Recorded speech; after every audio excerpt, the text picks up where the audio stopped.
Let's take a look at the chart action for Solana. All right, so here's what we're looking at. This is all the stuff I have on my chart. I'm basically watching this falling wedge right here. If we could break this falling wedge going to the upside, what I'll be doing is targeting this previous resistance levels. The first one is sitting around $200, $199, somewhere around there, and then the second one is sitting around $234. Let's go ahead and delete everything, and I'll show you how I got here from scratch, and I'll show you what I think is going to happen maybe in the meantime.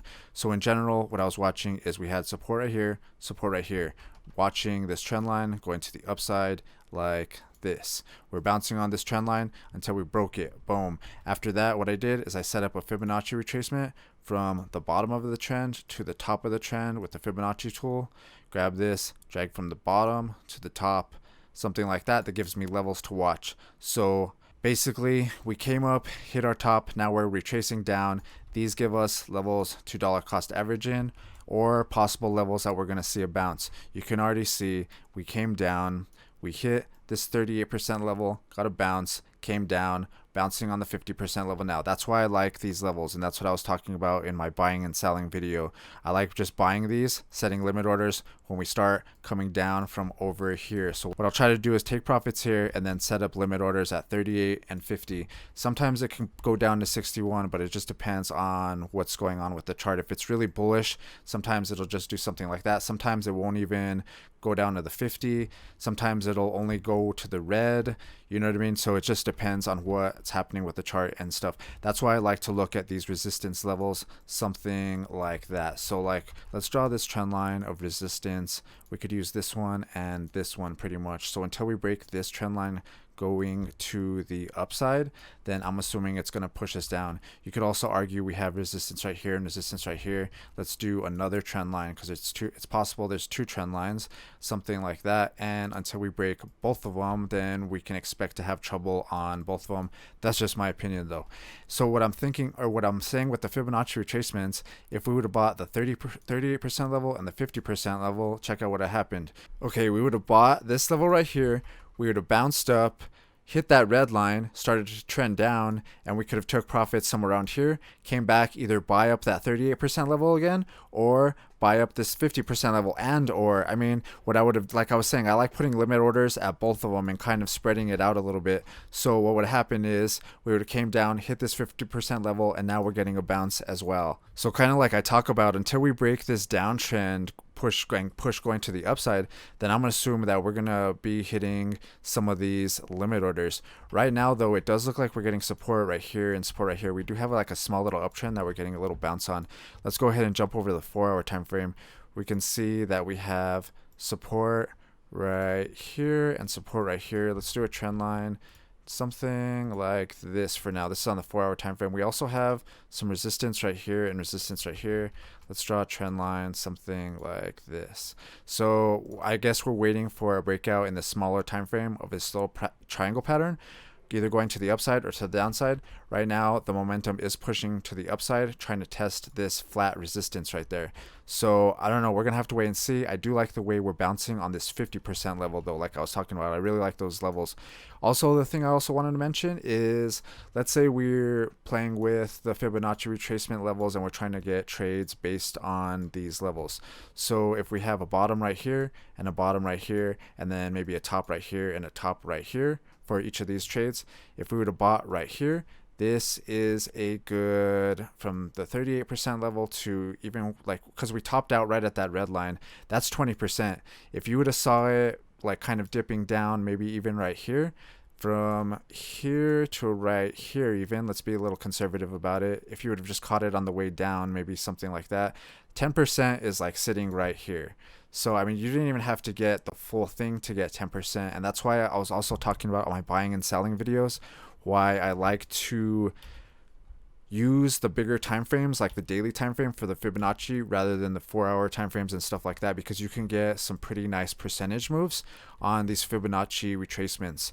So yeah, I mean, like I was saying, in general, it's volatile until we're breaking this trend line going to the upside, and that's what I kind of expect, is that we're kind of bouncing up and down off these Fibonacci retracement levels until we're able to actually just break through and break this bigger trend in general. Then we can start looking at the resistance levels and start targeting the tops instead of targeting kind of either support levels or Fibonacci retracement levels, something like that.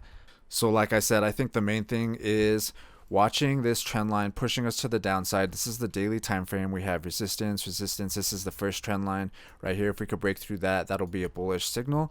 Until then, I'm kind of assuming that we're just going to get some volatility. It does look like we're bouncing on the 50%, which is a good signal, or which is a good sign in my opinion as well. Oops. I do like that we're getting a bounce right here on the 50%, and we are breaking above the daily. Let's go ahead and delete everything actually.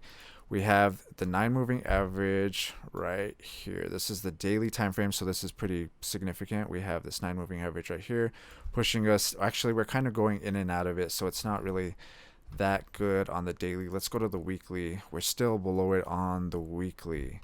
So until we break this, or once we do break this going to the upside, that'll be a good sign. Right now on the weekly, we are trending down like I was talking about, something like that. We also have this support right here that we're basically getting close. I mean, we're kind of getting a bounce on. Let's see if we could hold support on this level right here. This is the bigger time frame in general. So, and it looks, I mean, it looks decent. The only thing I don't really like is that we're underneath that weekly moving average. I think if we break this trend line going up though, that'll be that good signal that we've been looking for. Hopefully we can stay above this area right here. This is sitting at around 148.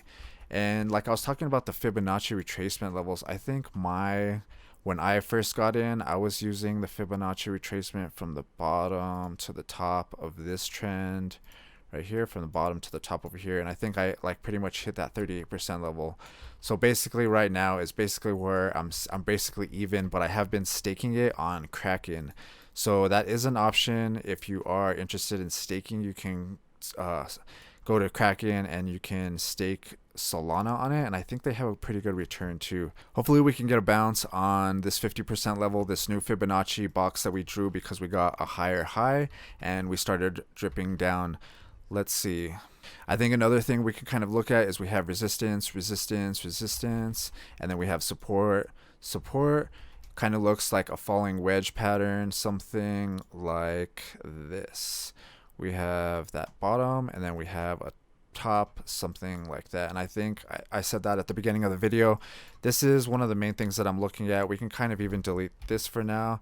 And we have a falling wedge, which is a bullish pattern, and it looks like we're trending up like I was talking about on the 4-hour time frame, something like that. Let's switch back over the 4-hour, set this up real quick, something like that, and then we could kind of zoom out and kind of look at this falling wedge with this little uptrend. Maybe we could break it right here and start to move up and start to test these previous resistance levels. So for a falling wedge is actually a pretty bullish pattern. We're basically bouncing to the downside, but we're getting tighter and tighter and tighter. Once we break this top trend going to the upside, then that's a really good signal. In general, when you see these downtrends and then we start to break them, it's usually a good signal. We have to kind of watch for the volume to come in as well. If you see like some nice good green volume candles coming in once we start breaking out like that, because people know that it's a breakout of a falling wedge, then it's confirmation. You can start looking at, I mean, that's one confirmation. You also kind of want to look at some of these other things like the moving averages and stuff like that. I like watching the moving average. If we're just breaking above the daily, that's a good signal. We're right above the daily right now.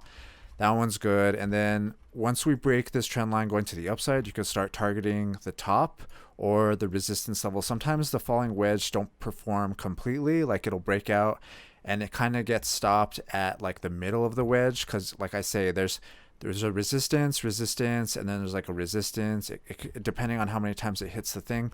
But sometimes it'll break out and it'll come up to this resistance right here and it'll kind of fall off, or it won't completely perform perfectly all the way to the top.